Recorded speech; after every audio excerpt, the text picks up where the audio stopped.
Thanks for the reminder, I said, and that was the last time she underestimated me. She had that smug little smirk again, the one she wore whenever she felt superior, like she'd just won some invisible game I never agreed to play. We were in the kitchen. She leaned against the counter, arms folded, freshly manicured nails tapping her elbow while I stood there with my jaw clenched, watching her pour a second glass of wine. She wore that short silk robe that clung to her like a second skin, revealing more than hiding. And not for me. Earlier that evening, I'd caught her flirting again, this time with Brandon, our neighbor, the recently divorced ex-personal trainer with biceps and no brain. She laughed a little too hard at his jokes, touched his arm twice, and when I asked her, calmly, about it later, she looked me dead in the eyes and said it. If you're unhappy, the door's right there. That was it. The last straw. No apology, no explanation. Just venom wrapped in satin. And so I said it, my voice low, flat, dangerous. Thanks for the reminder. I don't know what changed in me exactly at that moment. Maybe it was the way her eyes rolled like she'd just swatted a fly. Maybe it was the weeks, the months of watching her slide further into this fantasy where I didn't matter anymore. Where I was just furniture in her curated life of filtered selfies, fake friends, and Friday night girls' dinners that ended at 2 a.m. She didn't know I'd already been keeping receipts. I waited until she left the house the next day, said she was going to her mom's, which I later confirmed was a lie. Her mom was in Arizona. I packed only the things that mattered, my documents, my watch, my guitar, and my dog, Diesel. Left the rest, the house, the photos, the mattress we both knew wasn't just ours anymore. But I didn't just leave. That would have been too easy for her. I changed the Wi-Fi password, disconnected the smart lights, the home alarm, and the streaming accounts, all of which were under my name. And before walking out, I left a single note on the marble island, next to her untouched breakfast plate. Since I'm unhappy, I used the door. Let me know how silence feels. I didn't answer her calls that night, or the next, but I knew she'd crack eventually. She wasn't built for solitude. She needed an audience, applause, someone to make her feel worshipped. 3 days later, I got the text. Where the hell are you? Did you really leave? I didn't reply. I just waited. I knew her too well. Day 4, she came home. I had a camera inside the entryway set to motion detection. I watched it live from my phone. She walked in expecting a show, maybe a fight, maybe a plea. But what she found was silence. Echoes.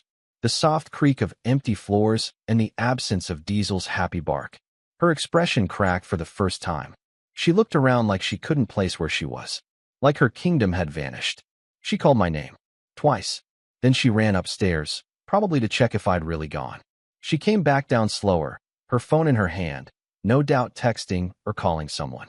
Maybe Brandon. Maybe someone worse. But that wasn't the end. That night, I showed up at a bar downtown. Not for drinks.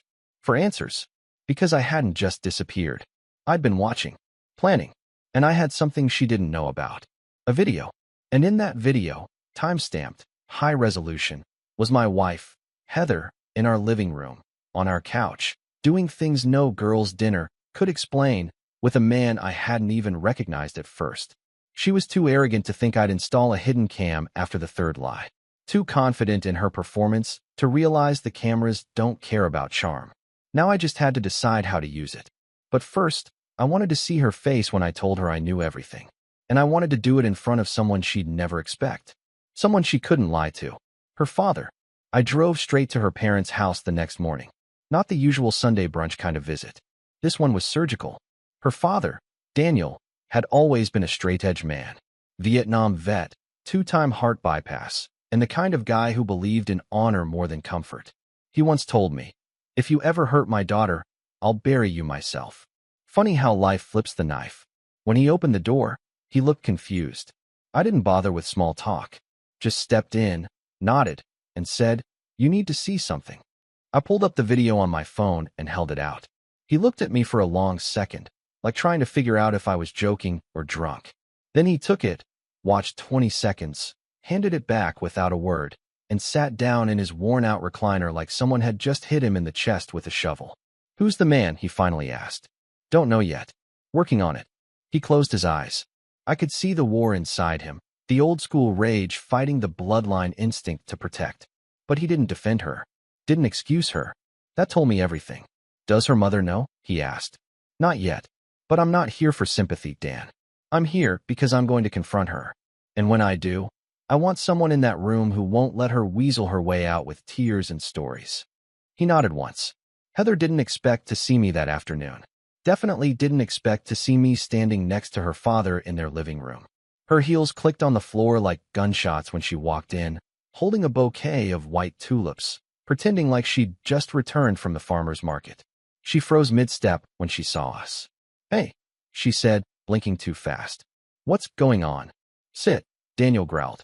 She hesitated, then dropped her purse and sat across from us, her eyes scanning me, trying to calculate, trying to measure how much I knew. I didn't say a word. I just tapped my phone, opened the video, turned the screen, and pressed play. At first, she laughed. A sharp, fake noise like a door slamming. What is this? You spying on me now? She said. Keep watching, I replied. Her smile faded by the 10th second. By the 30th, she stood up. You really recorded me? That's disgusting. What's disgusting, Daniel cut in, is what you did in that video. Her mouth opened, but nothing came out. I stood up slowly. I wasn't shaking anymore. I wasn't even angry. I'd done all that already, alone in motel rooms with a pillow over my face so no one could hear me scream. Now, I was just cold. You said, if you're unhappy, the door's right there, I said, walking toward her. And I took it. But you never imagined I'd slam it behind me and lock it from the outside. Are you really doing this in front of my dad? She snapped, her voice rising. What kind of man are you? No, Daniel said quietly. What kind of daughter are you? She turned to him, furious, red-faced, and suddenly small. You've always taken his side. Ever since we got married, it's always been how's James. Treat him well, Heather. What about me? What about what I need? What you need? I said, stepping closer. You mean Brandon? Or whoever the hell that was on the couch. You don't get to act like some victim. You've been boring for years, James. You stopped trying. You let go of everything. Your job, your spark us. I needed more than this beige life you settled into. I stared at her. That was her truth. Her rationalization. She didn't cry, didn't beg, just deflected, blamed, justified. I almost admired the nerve. Almost. So, you traded vows for thrills? I asked. I traded silence for attention. There it was. The dagger. I nodded, picked up my keys, walked to the door, and paused. One last sentence, for closure. I hope he gives you everything you deserve. And I walked out. Daniel stayed behind. And that silence? It echoed louder than any fight we'd ever had. The days that followed were strange. I wasn't sure if I felt free or just floating. Like I'd stepped off a ledge expecting to fall, but there was no ground, no impact, just air. I stayed at an old friend's place for a while. Derek, a college buddy turned real estate flipper. His couch smelled like cheap weed and chicken wings, but it beat the poison of our marble counter kitchen. Heather kept texting. At first, it was all fury. How dare you do that in front of my dad? You humiliated me. You'll regret this. Then it turned to guilt. You just left? After everything. You didn't even say goodbye to Diesel. I didn't mean for it to go that far. And eventually, desperation. Can we talk? I made a mistake. Please come home. I didn't answer. Not because I wanted to torture her, but because I didn't trust myself not to. Not to slip. Not to go back. Not to let her spin another web made of half-truths and perfume. Then, something unexpected happened. One morning, Derek tossed a letter at me as I sipped black coffee out of a cracked mug. She mailed this. To my house. Weird, right? It was a handwritten note. Her handwriting. Perfect, practiced, cold. James, I don't know if I'm writing this for you or just to make myself feel better, but I'll try anyway. What I did was wrong. I can't explain it. I can't excuse it. I felt seen by someone else. And instead of facing our issues, I ran toward that feeling. But the house is dead without you. I walk in and it doesn't smell like anything. Diesel's bowl is empty. Your shoes are gone. It's like the soul has been stripped out of everything, and all that's left is echo. I don't know if you hate me.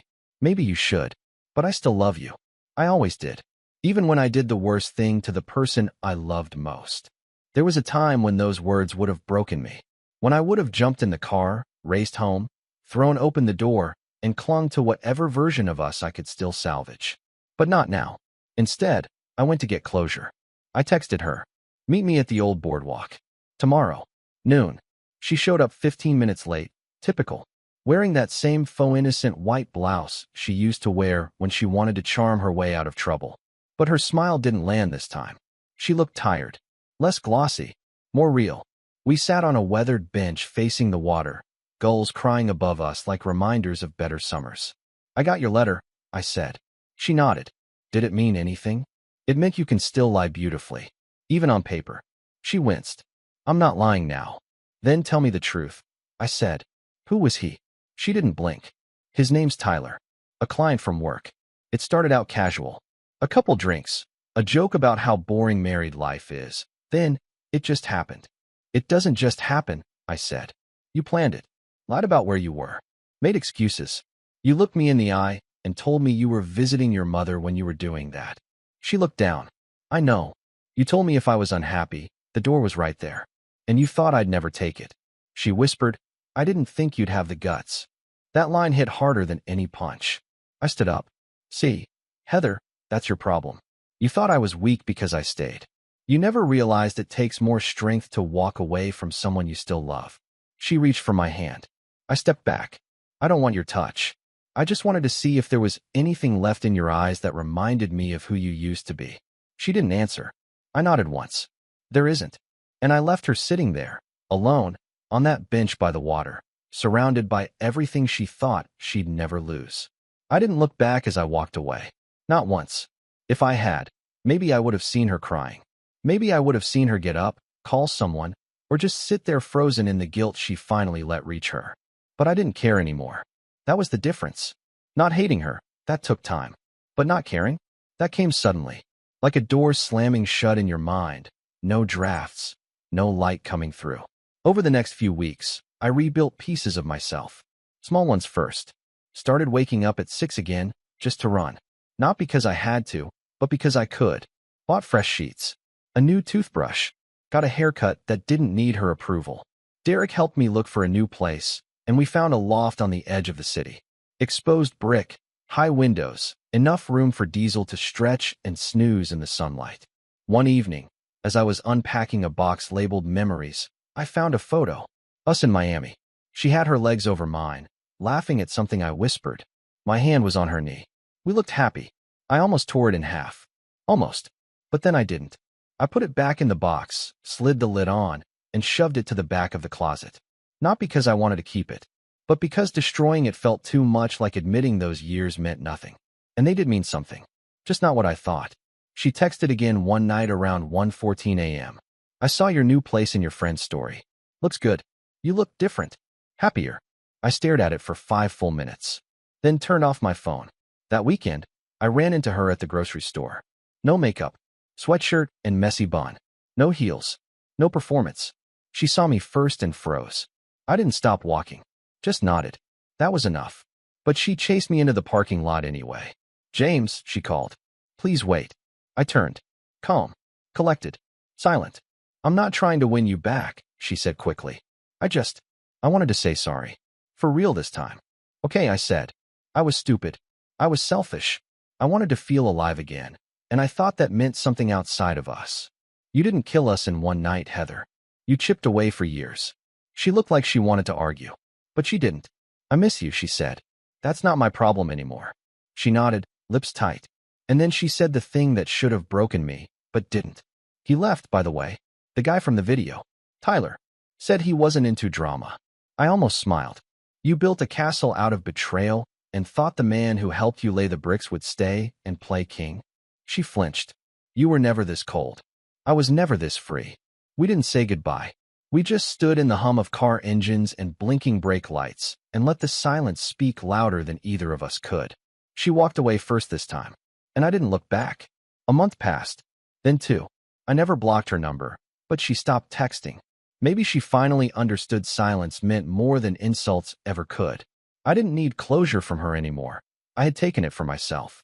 Every time I woke up without tension in my chest. Every time I left dishes in the sink and didn't worry about some sarcastic comment. Every time I came home to peace instead of that fake perfume scent and cold shoulder routine. I started therapy. Just a few sessions at first. Enough to peel back the layers. The therapist, Marla, was sharp but warm. She didn't coddle me. Told me straight. You were loyal to a fantasy, not to her. That stuck with me. One night, I went out with some coworkers to a rooftop bar.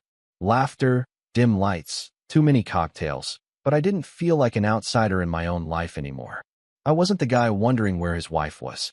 I wasn't the guy pretending everything was fine. I was just a guy, living. A woman named Claire introduced herself. Witty, direct, said I had the eyes of someone who survived a storm. I didn't deflect. I didn't pretend I wasn't interested. But I also didn't rush. We talked. That's it. And for the first time in what felt like years, I didn't feel like I had to explain who I was or what had broken me. Later that week, I saw Heather again, not in person, but on Instagram. A mutual friend posted a group photo from a baby shower. There she was, sitting alone on the edge of a couch, smiling, but it wasn't real. I knew that looked too well. The fake social smile, polished and practiced. Her eyes looked different now. Hollow. As if the mask she wore had been cracked too many times and couldn't quite hold together anymore. She probably thought I'd come crawling back. She probably never imagined I'd thrive. The divorce papers came soon after, delivered by her lawyer. There were no demands. No fights over property or money. Just a clean break. It almost felt too easy. But I signed. And I sent them back without a note. No revenge. No drama. Just release. I celebrated alone. Steak, scotch, candle lit on my kitchen counter like some ritual to myself. Diesel sat next to me, tail thumping. No chaos. No noise. Just freedom. Funny how a house filled with silence can feel more alive than a house filled with lies. One morning, I got an email from Daniel, her father. Just one sentence. You did the right thing. Don't look back. I didn't reply. I didn't need to. Because he was right. She once told me the door was right there if I was unhappy. I took it. And on the other side, I found myself. Summer faded into fall, and with it, the last traces of her began to dissolve from my world. I didn't think of her when I made coffee anymore.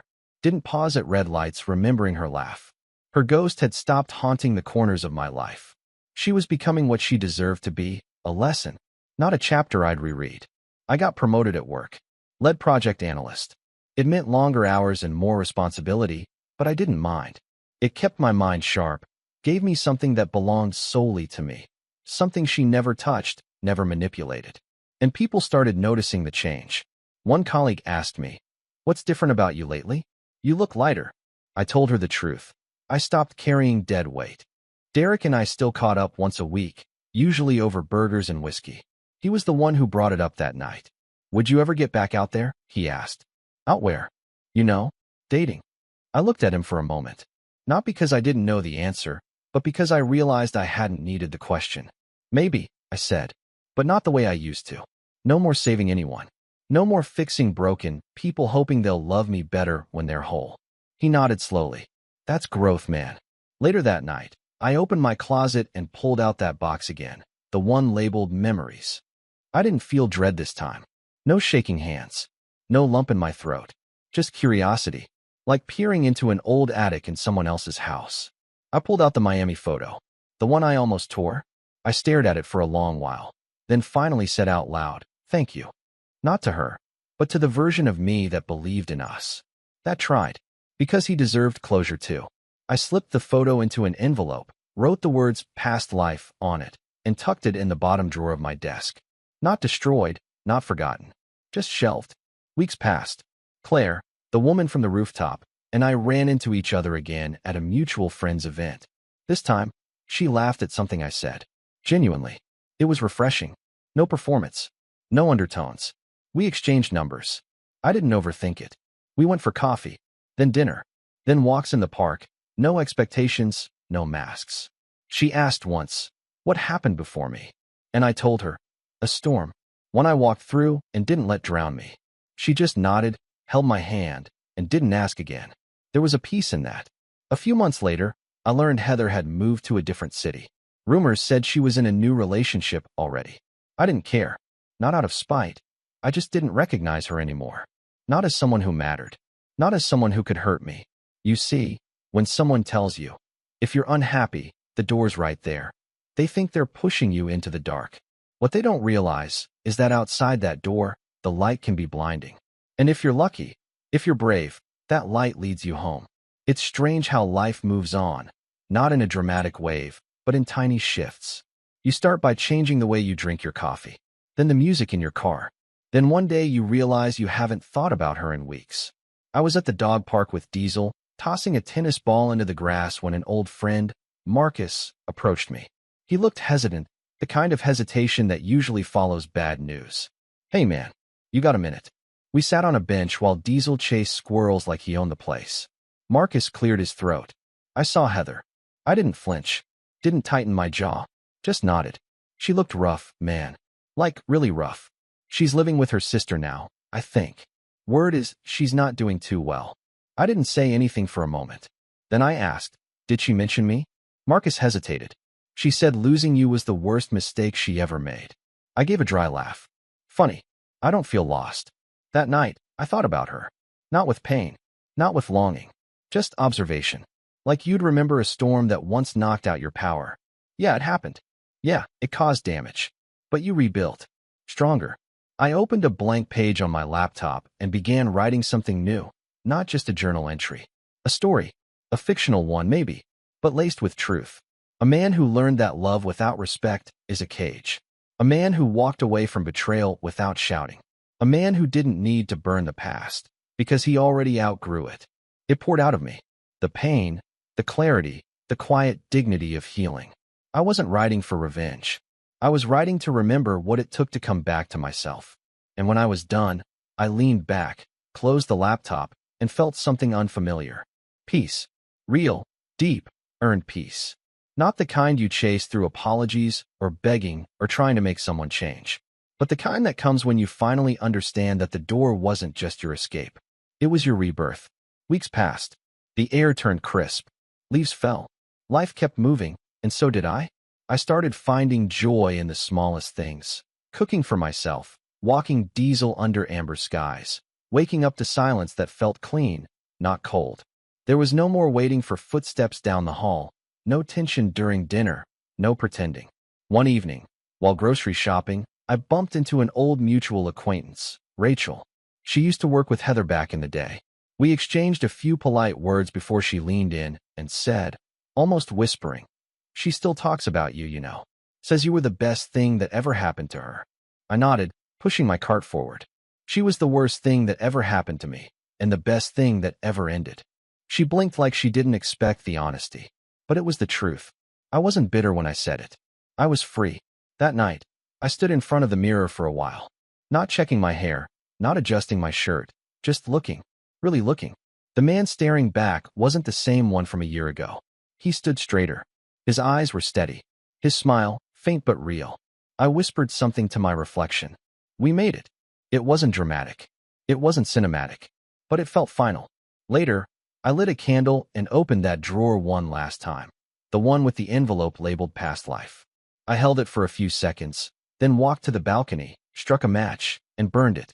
The flame danced, hungry, curling the edges of the photo and swallowing everything it stood for. No regret. No sadness. Just release. The ashes scattered into the night air, carried off by the wind like they never mattered. And in that quiet moment, with Diesel sleeping behind me and the city lights blinking below, I smiled. Not because I was over her, but because I was finally home in myself. The morning after I burned the envelope, I woke up lighter. No nightmares. No pressure on my chest. No urge to check my phone, hoping for, or dreading, a message from her. Just stillness. Real, grounded stillness. I brewed my coffee, opened the windows, and stood there barefoot on the cool floor, watching the city wake up. Diesel stretched beside me, tail wagging in slow motion, as if even he could sense the peace settling in. It hit me then, not like a wave, but a warm tide. This wasn't recovery anymore. This was arrival. I wasn't the man who got betrayed. I was the man who survived betrayal and chose to rebuild. Not with rage, not with revenge, but with silence, space, and self-respect.